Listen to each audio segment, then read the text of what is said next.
FM, the latest radio station based in Nigeria's capital. This is 93.7 Citizen FM, Abuja. The time is 4 o'clock. Time for news on the hour. Welcome to Citizen FM News from across the states. I am Didi. The Niger State government will increase its workforce by 3,000 in 2023 and has set aside 300 million naira as additional salaries monthly in the fiscal year. The state government had placed embargo on employment for over 16 years due to paucity of funds. The Niger State Commissioner for Planning, Zakari Abubakar, disclosed this in Mina during the breakdown of the 2023 budget. Abubakar said that the gesture is in line with the government's commitment to providing jobs for the teeming youths of the state. He said that relevant government agencies in charge of recruitment portals are already fine-tuning the employment processes. The Nigeria Medical Association has described brain drain and poor remuneration for medical workers as the twin evils propelling infant and maternity mortality in Ekiti State. Recently, the United Nations International Children's Fund released a startling revelation that Ekiti was one of the states in the southwest with the highest incidence of maternal and infant mortality rates, as well as teenage pregnancy.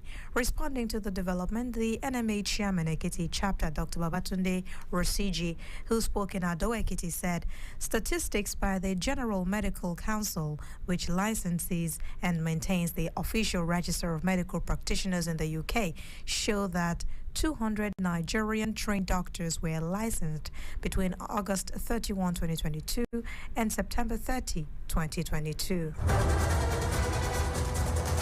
And a report from Borno, the Northeast Development Commission has embarked on the distribution of food and non-food items to the 6 states of the Northeast following the devastating flood that have submerged farmlands and houses in the region in recent weeks. According to reports, about 603 people have died and more than 1.3 million have been displaced, while over 108,393 hectares of farmlands have been destroyed across the country.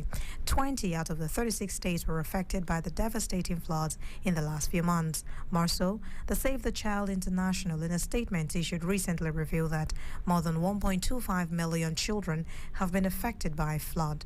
This year's flood, which is believed to be the worst so far that Nigeria has experienced in a decade, has created humanitarian crises and compounded economic challenges in the affected areas.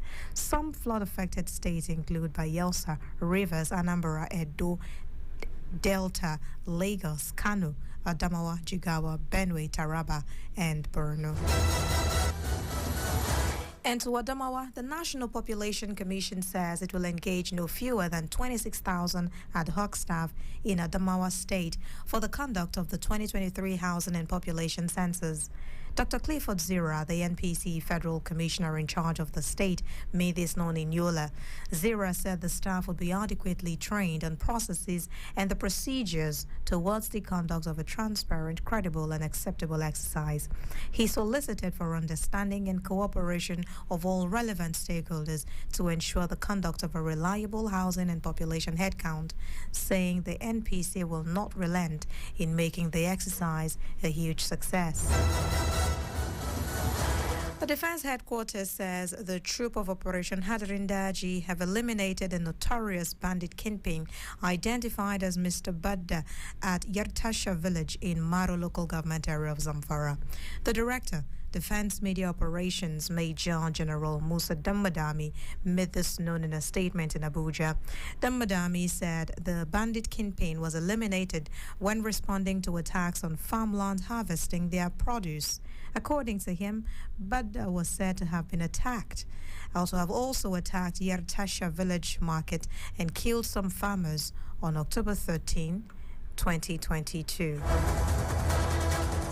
Rivers State Task Force on Flood Management has said it is working around the clock to settle victims of flood in 6 councils of the state as floodwater recedes. The task force said it has procured beddings, treated nets, and improved cassava stems to hand over to flood victims to help them settle quickly as the flood recedes. The committee made the disclosure during the handover of relief materials to council chairman and inspection of the warehouse of relief materials purchased by the state government to ameliorate the impact of the flood. Speaking during the handover of the relief materials to the chairman of Emoho and Akoko councils, the task force chairman, Dr. George Nweke, stated that the supply of food items will be sustained even as the flood water recedes, adding that the committee has moved to the next phase of resettling IDPs. And finally, at this hour, the Academic Staff Union of Universities at Plateau State University has postponed all lectures.